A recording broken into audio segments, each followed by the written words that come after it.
My name is Patricia Bennett, and at 67 years old I never imagined I'd be asked to leave a family vacation that I had paid for myself. It happened on a warm Saturday morning. Our entire family was standing outside a luxury beach resort in Florida. My son Daniel was checking everyone in. My grandchildren were laughing. Suitcases rolled across the lobby. Everyone looked excited, everyone. Except my daughter-in-law Lauren, the moment she saw me step out of the taxi. Her smile disappeared. She walked straight toward me. "We need to talk," I smiled. "Of course." She lowered her voice. "I don't think you should stay." For a second, I thought I had misunderstood. "What?" She crossed her arms. "This vacation is for our little family.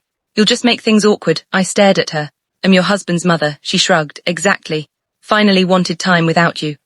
Those words hit harder than I expected, not because they were loud, because they were said so calmly. Like she had planned them for weeks. I looked over at Daniel. Surely he would stop this. He walked over. Lauren immediately spoke first. "I already explained everything." Daniel sighed, then quietly looked at me. "Mom, maybe it's better if you skip this one." Skip this one? I couldn't believe what I was hearing. I had spent months planning this vacation. I had booked the resort. I had upgraded everyone's rooms. I had even surprised the grandchildren with tickets to a dolphin tour. Every reservation, every payment, every dollar had come from my savings, yet somehow I had become the unwanted guest. I smiled softly. "I understand." Lauren looked relieved. Daniel looked guilty. I quietly picked up my suitcase, turned around and walked toward the parking lot. Nobody followed me, nobody stopped me, but before getting into my car, I opened my phone, logged into the resort's reservation account, and looked at one small button, cancel reservation. My finger hovered over the screen. Then I smiled. Because neither of them knew one very important detail. Every single reservation was still under my name. I sat in my car for nearly 10 minutes, watching my family carry their luggage into the resort. The grandchildren waved happily. They had no idea what had just happened. I didn't blame them. This wasn't their fault. I looked at my phone again.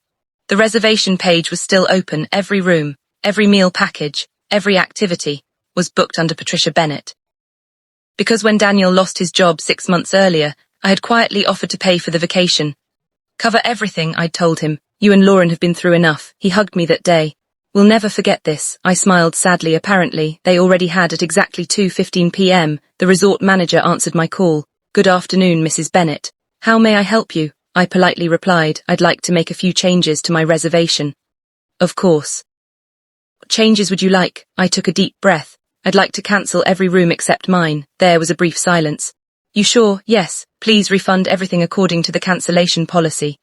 "Certainly, Mrs. Bennett." Manager paused. "Would you like us to notify the current guests?" I smiled gently. "They'll find out soon enough." 20 minutes later, my phone rang. Daniel. I let it ring, then Lauren called. I ignored that one too. 5 minutes later, another call, then another. Finally, a text message appeared. "Daniel, Mom, the front desk says our reservation has been cancelled. Is this some kind of mistake?" I calmly typed back, "No, simply cancelled the vacation I paid for." 3 dots appeared, disappeared, then appeared again. Finally, "Can we please talk?" I replied with the exact same words Daniel had used earlier. "Maybe another time." I put my phone away, started the car, and drove home. The next morning, there was a loud knock at my front door. When I opened it, Daniel and Lauren were standing there. They looked exhausted. Lauren's expensive sunglasses couldn't hide the fact that she had been crying. Daniel quietly said, "Mom, made a terrible mistake."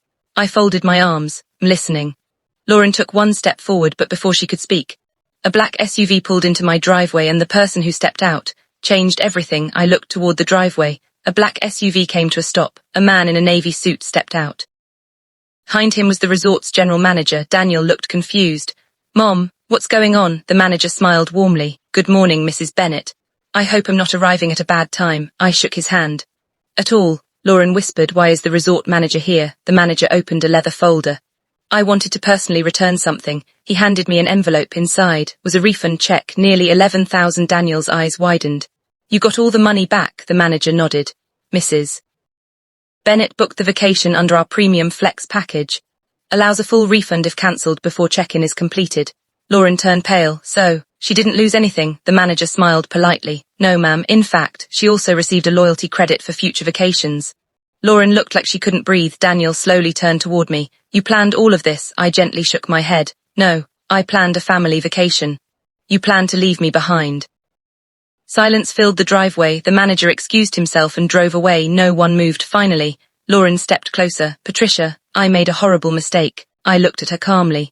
"What exactly was your mistake?" She lowered her head. "I forgot. This trip only existed because of you." Daniel covered his face with both hands. "I can't believe I let this happen. I watched you walk away. and I didn't even follow you." His voice broke. "I'm so sorry, Mom." Quietly replied, "The vacation wasn't what hurt me. It was realizing how easy it was for both of you to imagine your family without me."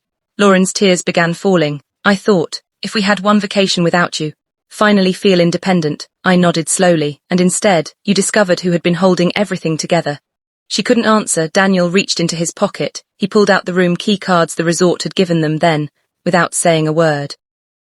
He snapped every single one in half. He looked directly at Lauren. "My mother was never the problem."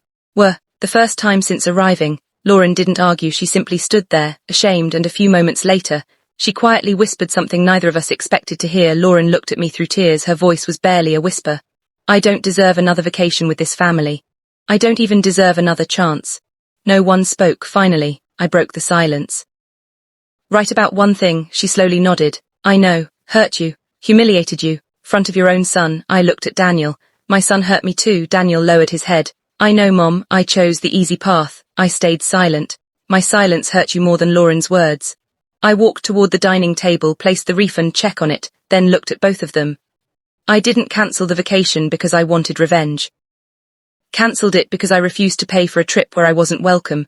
Lauren covered her face and cried, so ashamed, kept saying our little family. I forgot. You were the reason this family had so many blessings. A month later, Daniel called me. "Mom, like to take another vacation?" I smiled. "That's wonderful." He quickly added, "But this time, you're choosing the destination. We're paying for every single dollar ourselves." I laughed softly. "I think that's a wonderful idea." 3 months later, we finally took that vacation. Nothing expensive, just a quiet lake cabin, no luxury resort, no fancy restaurants, just family. On the first evening, Lauren stood up before dinner. She looked directly at me. "Have something to say." Everyone became quiet. The last vacation almost destroyed this family. Because it was cancelled, but because I forgot the difference between being someone's wife, respecting the woman who raised him. She walked over to me, held my hand and smiled through tears. "Mom, your seat isn't just at this table. It will always be beside us." Daniel wrapped one arm around both of us, then quietly said, "The greatest trip we ever took, the one that brought our family back together." I looked out across the peaceful lake and realized something. A vacation can be cancelled in seconds, but a family's love can only survive when respect is never cancelled.